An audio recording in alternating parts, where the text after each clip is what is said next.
Hello, Frank. You can call me the doctor. I'm the one who operated on you. And the reason why is simple. You killed my brother. This operation's your reminder of the terrible thing you did. I've liberated you from the macho prison you've been living in. Good luck, Frank. This is your opportunity for redemption.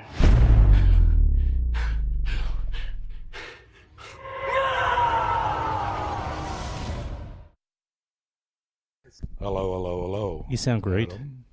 A voice made for podcasting. Have you done podcasts before? I did.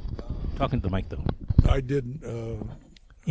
Mark Maron's a week ago. Oh, that's not unusual for him to get a subject and me to get the next week.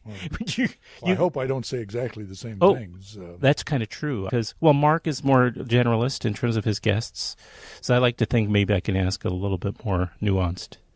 And I don't care what he says. He's a great interviewer, don't get me wrong. Yes, Were you in the garage? Yes. Oh, wow. How was that experience for you? It was fine. Yeah? Drove to Pasadena. Oh, yeah. It's not too far. He was very amiable, and it was a lot of fun, actually. Oh, good. Well, I hope this is I hope this is fun as well, even though it's not in a garage. Let me just start by just saying, so you know, that I've seen a lot of your films. So when I saw that you were going to be available for The Assignment, your new film, I really jumped at it. So I can say that I've seen Hard Times on a screen. He's very impressed, I can tell. Well, I'm pleased that you did. You mean when it came out? No. I'm not. No, not quite. But I subsequently did. It was like cherry picked at some maybe it was a 92nd Street Y Tribeca when it used to exist. One of those things where they chose films that were one of their favorite films, and it was something I had not seen before. This is about 10 years ago, but I did see when it came out The Long Riders because my dad took me when I was a kid to see The Long Riders.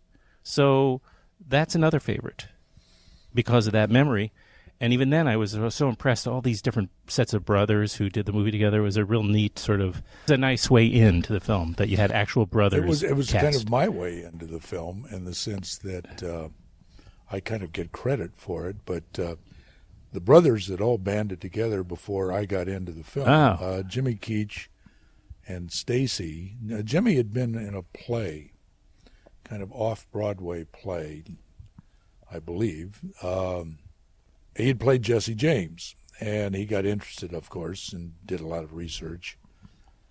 And the play ran, and Jimmy went to Stacy and said, who was, going great guns with his film career, and he said, we ought to do a movie where I'll play Jesse and you could play Frank. We're brothers.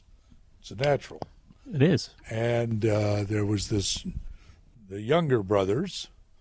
They were around, and we could get maybe we could get the Carradines, or I don't know who said what to who, but so they got in touch with the Carradines. The Carradines liked the idea. The Quaids were brought in, and then it was going to be the Bridges. We're going to play the Ford. We're going to be the Ford brothers. Oh, but that went awry. Jeff was hung up doing Michael's movie, Heaven's Gate, Michael Cimino. Michael Cimino, sure. And that was a sad loss this last year. Yes. I have to say. And the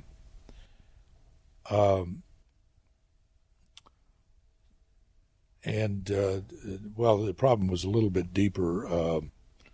Beau Bridges did not like the script. So Jeff wasn't available, and Beau didn't want to do it. So you crossed that bridge. So we moved on, and we really thought that we were just going to have to forego the brother thing because we couldn't seem to find. And then somebody suggested the Guest brothers. Who? The Guest brothers. The Guest brothers. Yeah, Chris Guest. You mean of A Mighty Wind and of like... Yeah, that's who the Guest brothers are. Who's his brother? Yeah, I don't mean to put you on the spot. No, and they play the two guys that shoot Jesse. Oh, okay. So they are in the film. It's been a few years since I've seen it, but I remember that it's got a spectacular cast. Even all the others in the film are just it's what a great cast. And the last thing I want to mention before we get to, because I do want to talk about the assignment, is, and I probably have lots of associations with your films, but because I've seen The Driver and I've seen Southern Comfort, and I just love that film. But is 48 Hours in high school, went with a friend of mine in Times Square, because I grew up here in New York, coming out of the theater after seeing 48 Hours, cops running across Broadway right by the theater with their guns out on a chase by foot. So it's like one of those bizarre events where you're thinking, am I still sort of experiencing fiction here? Because it's quite an action picture, as we know, 48 Hours. So you have a great history of making great films, but you're known as an action film director. Do you consider yourself an action film director? Well, I mean, I think I'm a director, and action films or dramatic films. Right. I like the phrase because it sounds neat. Action director. It's honest. Yes. It's like saying you're a center fielder or a tight end or something. I mean, it's one of those heavyweight fighter or something. If somebody says, "What do you do for a living?" Oh, he's an action director. Doesn't insult your not at all. Your sense of it. It is rather pejorative in old time Hollywood. It was a rather pejorative phrase because it meant you were a fellow on the back porch, shall we say, of the most of it. The front porch guys got to do serious dramas. I see what you mean. Yeah. But no complaints. Would it be more comfortable if I sat across from you? Okay. Suit yourself. You'd sit right over there. I know. I was thinking maybe it'll be a little, so I have to crane my neck too. And this looks like a very comfortable chair too. It does, doesn't it? Yeah. I'm going to sit a little bit on an angle because it's kind of just on. Well, you mentioned Michael Cimino, who is one of my favorite directors as well, somewhere behind you and in my favorite pecking order. But I wanted just to, I was a little unsure even after all I read about him and how, maybe what his identity was. We're in an interesting time right now in terms of sexual identity, and I know the film is really not. I'm talking about The Assignment, your latest film, which will coming out in select theaters on April next Friday. April 7th. In select theaters around the country. It's just to make sure that people know about that. But it's not about gender issues per se. But and also I'm not 100% sure how much I can divulge in what's considered perhaps giving too much away. Please let me know. But It seems like a pretty much upfront what happens with Michelle Rodriguez's character. Is that safe to say? Is it safe to say that what? I just don't want to give a spoiler. Is it safe to talk about? She goes through genital alteration. Thank you, sir. Okay. And she does not go through a transgender experience. No. As is often misstated, I've noted. It kind of bespeaks how people really don't understand, or we're at the beginning of trying to understand what all this is about, right? Well, before the movie, or as the movie was being made, it was attacked in various press and spokesmen as by its nature exploitive of the transgender movement. And I felt rather than get into a polemical, I thought, number one, I think to attack something you have not seen is a rather weak intellectual position to start with, and it's not very conducive to back and forth dialogue and debate. True. Second, I, by nature, don't like to enter into polemical. I'm a film director and hopefully a storyteller, but I'm not a polemicist. And I thought I was asked many times to make some statements in reply, and I did not. I said, the only thing I ever said was the film will be my reply, and I think people will be surprised by the content. The movie does, look, number one, I don't want to run away from it. I mean, that would be dishonest as well. We do live in gender fluid times, no question about it, especially in relationship to the country I grew up in, and I think it's a good thing, by the way. I mean, I don't decry it, but this is a movie that's about revenge. It is about genital alteration. I understand why there's mistakes can be in understanding can happen about this situation. The movie kind of comes along at a moment when all this is a big media concern. Yeah. Almodovar's movie a few years ago sailed right under the... Well, it's Almodovar, yeah. Yeah, sailed right under the... Beneath the Skin or Under the Skin? Yeah. What was it called? I saw it, but I just I'm struggling to remember the name. There have been others, yeah. And so I don't... it's a movie about revenge. It's about genital alteration. But the big key question about all this really is, I mean, in the understanding of the character, and this is probably, again, a little bit difficult for people that haven't seen the movie. There is a character. His name is Frank Kitchen. It's actually not his name. It's his alias that he works under. Frank Kitchen is played by Michelle Rodriguez. But Frank Kitchen is a guy. He shows up in town. He's a guy. He's a rather low fellow. He's a professional killer, and he is utterly amoral.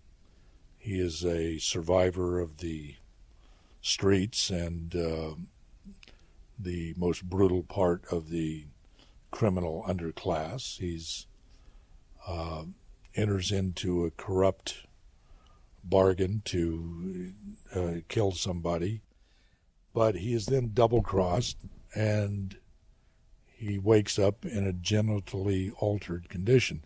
But the point being, I'm not going to tell you the whole story, but the point being that Frank Kitchen wakes up a guy inside his head. He remains a guy for the entire movie. Shouldn't the name of the movie been called The Reassignment? Well, it was called Reassignment for about 2 weeks. Is that true? Yeah, it was. Well, it was. I'm not as clever as I like to think. While it was being shown at Toronto, it was called Reassignment, which deepened the misunderstanding, because reassignment is a big term in transgender theory, I believe. I understand. Yeah, we're not getting into it to that detail, but I understand. Okay. Yeah, I mean, I don't mean to cut you off. Certainly, I was just trying to pick up what I think you were trying to say, that we're not really the movie. This is about the movie and not about these other issues so much. But it's natural that it would come up, and it is very timely, even if it's because as you said, Michelle Rodriguez plays a man in the opening sequence of the film, and by using today's parlance, the actress continues to the character Frank Kitchens remains a man, even though his male genitalia is removed without his very much against he's unconscious when it happens, and then remains a man even though he has the body of a woman. And this is a really fascinating new perspective on it. Makes you kind of think about the fluidity of gender, specifically because you've given us this new dynamic, that nobody could ever have thought. What if you woke up one morning and this was the case? This, nightmare happened. Now, I'd not to presume take over your position, please. But I think some of the confusion is due to the question then arises, okay, if Frank Kitchen is a guy when he shows up, and Frank Kitchen's a guy inside his head all the way through the movie, and Frank Kitchen ends up a guy in the very last scene of the movie, he's without altering that portion. He grows to a heightened sensibility, but and he's a better fellow by the time he's not a saint. Can't get much worse. Yeah, he can't get any worse than he was. Right.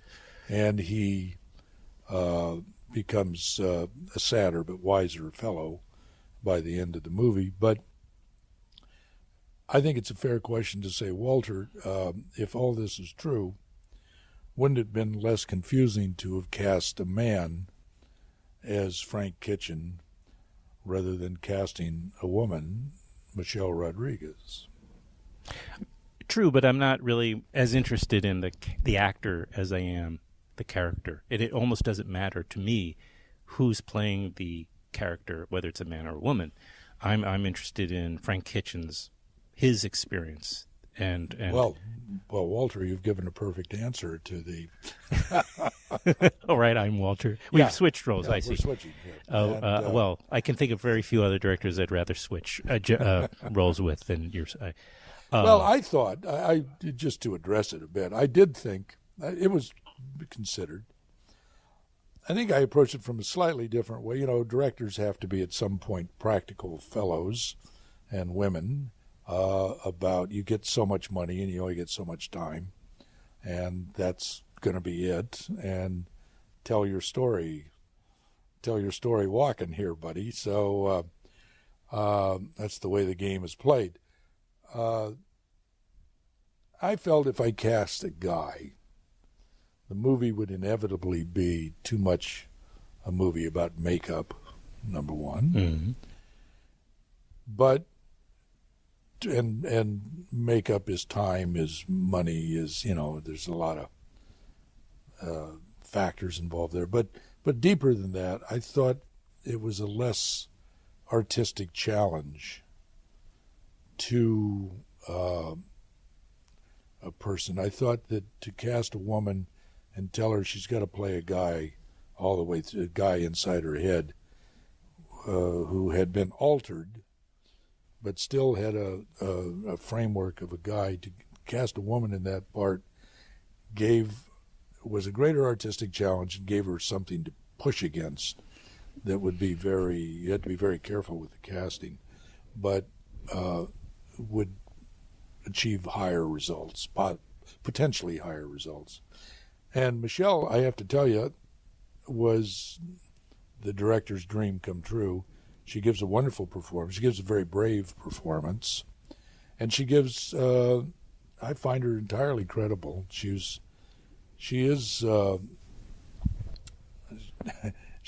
prides herself on being kind of, you know, a tough character. And, yeah, she's I would say. I don't know if you've ever interviewed her, but no, I haven't had the pleasure. But she's fun. She's very smart. She's, you know, and quick, and but she likes to shock. She likes to be crude and rude and rough around the edges and everything, which, of course, hides a very sensitive person within. But she's a great worker, and as I say, I think gave a terrific performance, and I'm so pleased. I had a great cast. Sigourney did a wonderful job kind of playing against all the heroics that she's exhibited in other films. Tony Shalhoub, who really is, I think, being kind of understood now as one of America's great character actors. He's been on Broadway with, you know, in the last year with 2 really great achievements, and he's been in so many good film roles too. So, very true. And television. Yeah, and certainly in television. Yeah. Yeah, I do think to corroborate. I think Michelle, you got really, really lucky or blessed with a great linchpin of an actor, and it made sense because she could embody all the complexities of that experience so well, physically and otherwise. So she was a great. That you had her was a. So it's. I don't question should that have been a man and then dealt with the prosthetics and the makeup. This was a great opportunity, you know, for her in an acting role and for you as a director, I think, you know, and the film works as a result, you know. It's great to see you back, you know, if you indeed went anywhere to begin with, but it's just great to see a film out there with a great cast like that, and you in the director's seat. Hope you've got a few more films left to. Well, I do too. Because there's a lot of ageism, but you're working. I know that you're proud of the graphic novels and that you've been putting some of your. I've written 2 graphic novels, and they've been published, and they've published in France, and now they're being translated. Have just been translated back into English. Mm-hmm. For a while there, I always said I was the only guy that wrote books that couldn't read them, and since I don't know any French, but they were published originally in Paris. They've now been translated and are being published out of London, and it's a fun thing to do as a kind of sidelight, and it's a lot the same skills are called upon. You're telling stories, right? And trying to figure out how to do it with a combination of literary skills, dialogue skills, and visuals. Right, it's a visual, almost cinematic approach as far as all the literary disciplines, I guess you could say. So there's that to be said. Somehow I don't feel like just sitting around the house reading magazines. Good. And so I think I'm going to stay at it as long as I'm using this cane at the moment. I hurt my knee about a week ago. It's not going to be part of the permanent, I hope, anyway. No. And but I still feel hopefully good. You can break it over somebody. Clint, I think, is 10 or 11 years older than I am, and he's still going strong, and it's great. And which is great. Woody's still rolling along, and there are a few others. Yeah, sure. I have out on a number of people well into their 80s and into their 90s, and so I agree completely with you. You can make your best films well into your 70s and 80s. So I wish you luck. It's just a pleasure to talk. And I feel like 20 minutes just doesn't quite do it when you have the quite the history of work that you've accomplished. But for those who want to hear that conversation, I'm afraid you're going to have to go to Mark Maron's show. But maybe we can do a part 2 sometime. That would be great. I'd enjoy it, I'm sure. That's great meeting you, Walter. Thank you. Can you do me a small favor? It doesn't involve anything other than what you're doing right now, which is just to say, okay, can you just say something, I don't know if you did this before, but just say something like, this is Walter Hill, director of whatever. I guess the assignment would make the most sense. And you're listening to, and then my name of my show is Filmwax Radio. So it would be, this is Walter Hill, director of, say whatever you want to say, and you're listening to Filmwax Radio. And then I could play it once in a while. I'm Walter Hill, the director of the film The Assignment. You're listening to Filmwax Radio. Hope you enjoy the broadcast. One take, Walter. Thank you. It was great, though. That's nice, because it doesn't really matter, does it? Thank you.